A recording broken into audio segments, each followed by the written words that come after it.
Hola amigas y amigos de Poesía y Distopía. Hoy vengo con una nueva invitación literaria, Las habitaciones de la memoria, un recorrido por la vida y los recuerdos del profesor e hispanista italiano Gabriel Morelli, publicada en la colección Crítica y Estudios Literarios de la editorial Cátedra en 2024.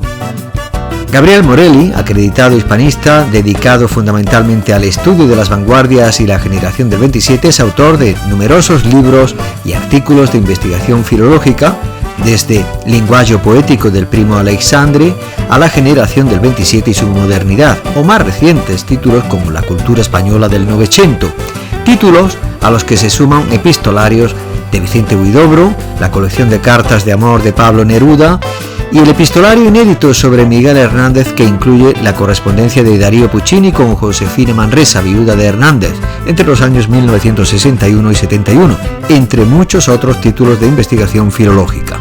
Gabriel Morelli en 2004 obtiene el Premio Cervantes de Traducción en Italia por su traducción de la novela Puerto de Sombras de Juan Chabás, y en 2022 sería galardonado con el Premio Eñe del Instituto Cervantes. Por otra parte, el profesor, ensayista y poeta granadino Luis García Montero ofrece una presentación del Infinito Morelli, con la que nos recuerda que Gabriel Morelli ha dividido sus recuerdos en habitaciones de la memoria, desde sus primeras experiencias como estudiante de español a sus encuentros con los grandes de la literatura en castellano. A renglón seguido, en una oportuna nota inicial de esta edición, el propio Gabriel Morelli justifica al lector el sentido y la orientación de este título. Considero oportuna una breve reflexión sobre el significado de la palabra habitaciones que presenta el título de este libro de memorias. Se trata de lugares concretos donde he trabado amistad con escritores, poetas, prestigiosos representantes de la cultura española, y también donde he conocido y frecuentado a seres sencillos de la vida cotidiana que, además de haberme dejado el regalo de su persona y compañía, han enriquecido mi conocimiento y ligamen con España.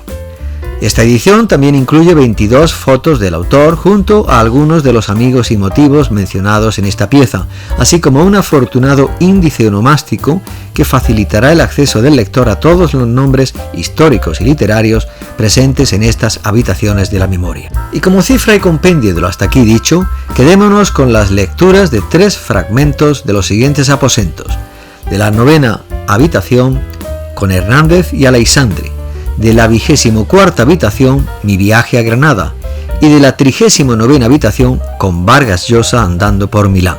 De la 9ª habitación, Hernández y Aleixandre. Las menciones de Hernández despertaban en mi memoria las numerosas veces que Aleixandre me había hablado de él, realzando sus cualidades naturales de espontaneidad y generosidad. En realidad, el vínculo de afecto y estima que unía a ambos poetas queda atestiguado por un episodio que los asiduos a los círculos del 27 conocen, y que a mí me confió el propio Aleixandre al referirse a la animadversión de Lorca hacia el antiguo pastor.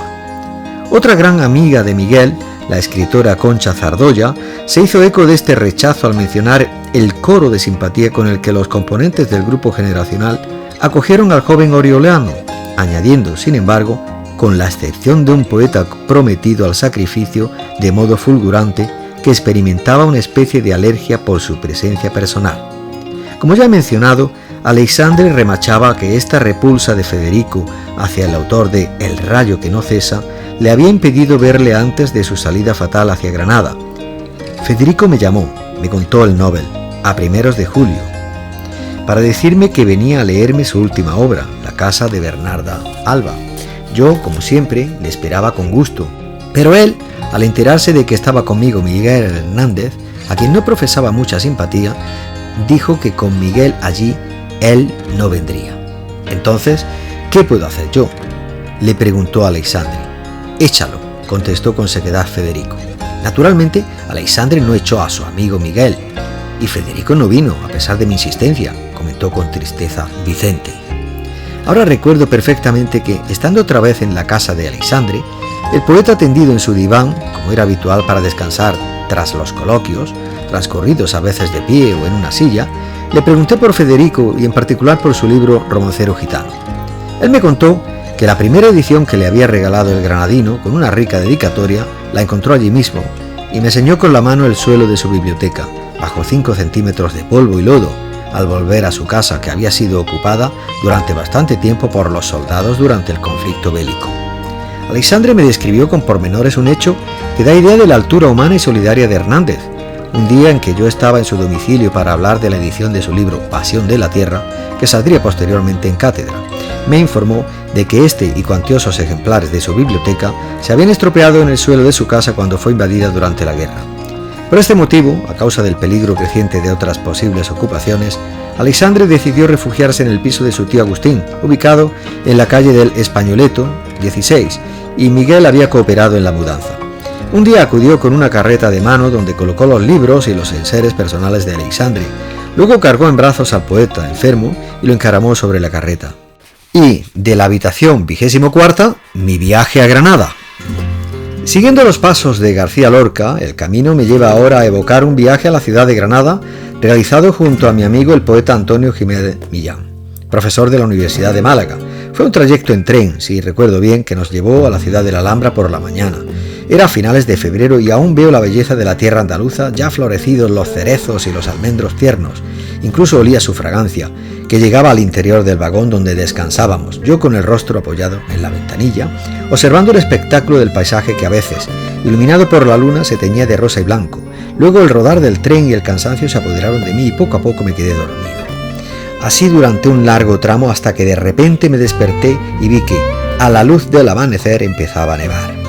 Un momento de pura maravilla, como si la nieve estuviera rindiendo homenaje a la belleza y poesía de Granada.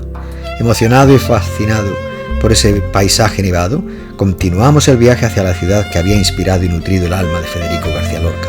Grandes y ligeros copos caían revoloteando en el aire y luego, poco a poco, se volvían más densos y oscuros, cubriendo los cerezos y almendros en flor del ondulado panorama cercano. Observo durante mucho tiempo atentamente el paisaje y me parece sentir en mi piel el escalofrío de la nieve que cae ahora intensamente sobre los árboles de fuera, y de repente descubro el sentido de algunos versos del inicio del poema La Gacela del Recuerdo de Amor, perteneciente al último libro de García Lorca, El Diván del Tamarit, que el poeta estaba a punto de publicar antes de ser arrestado y brutalmente asesinado. Desde la primera lectura me aprendí de memoria aquellos versos y de vez en cuando los recitaba para mí mismo sin comprender completamente su significado, pero satisfecho con la emoción de saborear su belleza. El poema habla de la dolorosa separación y abandono por parte de la persona amada, cuya pérdida crea un gran sufrimiento en el poeta, el mismo que, ahora descubría, vivía el cerezo en flor bajo la nieve repentina que lo estaba cubriendo. Estos son los extraordinarios versos de La Gacela que el viaje a Granada me hizo comprender en su más íntimo significado. No te lleves tu recuerdo, déjalo solo en mi pecho, temblor de blanco cerezo en el martirio de enero. Llegados a la estación de Granada y antes de ver, acompañado por Antonio, el esplendor y la magnificencia de la Alhambra, fuimos a la casa de Luis García Montero, a quien aún no conocía pero cuyos poemas había leído. Además me había hablado de él Brines, diciendo que era mucho más que una promesa de la nueva poesía española y subrayando el tono coloquial y sincero de su poesía. Con eso, me había confesado, este joven poeta granadino puede decir todo, lo lícito o lo ilícito. Al entrar en el pisito de Luis García Montero, me maravilló la juventud del poeta y la presencia de una niña que me miró con ojos curiosos. Después de los saludos y los abrazos, recuerdo que Luis pidió a Antonio el teléfono de Brines y que yo era el único que lo tenía. Me miraron todos, no sé si con sorpresa y amabilidad, pero todavía guardo en la memoria sus miradas. Después sacamos fotos, como aquella en la que estoy con Luis y que conservo como un grato recuerdo del pasado. Y de la habitación 39ª con Vargas Llosa andando por Milán. Conocí a Vargas Llosa en casa de Inge Feltrinelli con motivo del lanzamiento en Italia de su novela Conversación en la Catedral. Fui invitado al acto probablemente por recomendación de Enrico Cicogna, traductor italiano del ilustre novelista.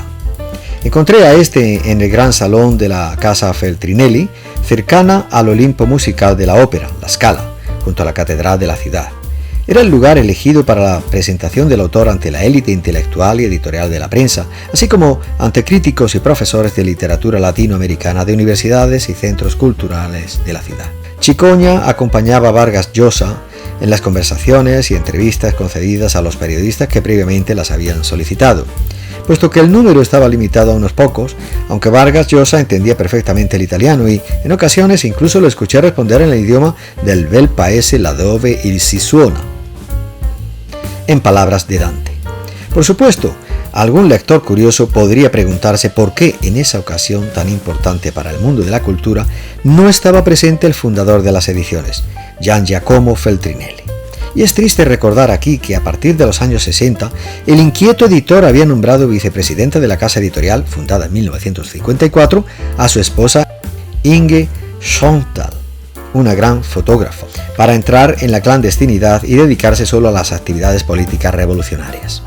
En 1972, a los 44 años, murió en circunstancias misteriosas. Su cuerpo fue encontrado destrozado por una explosión debajo de una torre de alta tensión en Segrate, Milán. A la hipótesis más respaldada, la explosión de un artefacto que él mismo estaba manipulando para llevar a cabo un acto de sabotaje, se oponen otras teorías que hablan de asesinato. Por lo tanto, a los pocos años de la trágica desaparición de Gian Giacomo, no es de extrañar que fuera sobre todo Inge quien presentara a Vargas Llosa en Milán y que el nombre del editor fuera lamentablemente ignorado durante la memorable velada. Fue una noche de encuentros con manifestaciones de gran estima y amistad en las que el autor del nuevo libro se convirtió en centro de atención de todos y además reveló su verdadera naturaleza, la de un auténtico escritor latinoamericano que lucha contra cualquier forma de intolerancia e injusticia social perpetrada por diversas dictaduras que eran respaldadas por las grandes compañías económicas de Estados Unidos, pero también por sistemas políticos vinculados al marxismo soviético. Esa noche no estaba allí la joven esposa del escritor, la prima Patricia Llosa, con quien tiene 3 hijos, Álvaro, escritor y editor, Gonzalo, empresario, y Morgana, fotógrafa, aunque llamaba por teléfono a su marido continuamente. Como es sabido, mucho después, a los 80 años, Vargas Llosa, a quien apoda Vargas Viagra, se separó de ella y se marchó a vivir con Isabel Preisler, de la cual también se separaría en 2022. Aquella memorable noche, sin embargo, nos embriagó la exquisita grappa de la rica familia Feltrinelli, continuamente servida por el personal en copas de cristal fino. La atmósfera reinante fue de gran alegría, con momentos incluso de manifiesta euforia alcohólica que no todos lograron moderar y ocultar. Por su parte, Vargas Llosa mostró toda su simpatía y disposición al responder amablemente a preguntas literarias y personales, excluyendo una relativa a García Márquez, de quien el escritor peruano se había distanciado debido a un episodio incómodo nunca aclarado de manera definitiva. Como es sabido, los dos autores vivían entre finales de los años 60 y principios de los 70 en Barcelona, capital que también albergaba a Cortázar y Fuentes, representantes de renombre del boom latinoamericano y vinculados al establo de la gran agente literaria Carmen Balcells.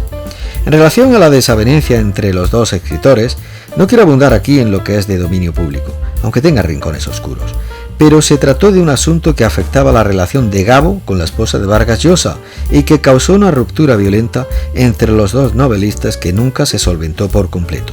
En la velada milanesa, el escritor peruano no respondió a la indiscreta pregunta del anfitrión y se acercó a la bandeja del camarero llena de aperitivos sabrosos y extravagantes. Ya eran altas horas de la noche cuando salgo de la gran sala Feltrinelli y con la mente un poco nublada por la grappa, saludo a algunos colegas, en particular al amigo Chicoña, que se acerca y me propone acompañar al escritor a pasear por Milán al día siguiente y luego almorzar juntos. La cita es a las 11 en la Dársena, en Porta Ticinese, que en los últimos tiempos se ha convertido en el lugar preferido de la juventud. Antes de la hora establecida, estoy en la amplia acera de la Dársena, que mira hacia la confluencia de varios canales y donde me encanta contemplar el flujo de agua que en ese punto forma un amplio lago donde se posan y nadan raudos patos de varios colores que recogen las migas de pan que algunos raros transeúntes arrojan desde lo alto. Es domingo y un cálido sol ilumina la plaza casi desierta. No apetece hacer nada, solo ver y escuchar el murmullo del agua que sale de la dársena en 2 canales diferentes. Observo la lenta corriente y me vienen a la mente las palabras de Leonardo da Vinci. El agua que tocas del río es la última de la que pasó y la primera de la que viene. Así es el tiempo presente. Y eso es todo por hoy desde la ciudad de la Alhambra, entre poesía y distopía. Este que os habla Jesús Castelnuovo os invita a la lectura frutosófica de Las habitaciones de la memoria, un recorrido por la vida y los recuerdos del profesor e hispanista italiano Gabriel Morelli, publicada en la colección Crítica y Estudios Literarios de la editorial Cátedra en 2024. Confío veros en próximas crónicas literarias que, como siempre, irán llegando pausada y apasionadamente. Muchas gracias por vuestra atención, besos, abrazos, carantoñas, achuchones múltiples y boogie boogie.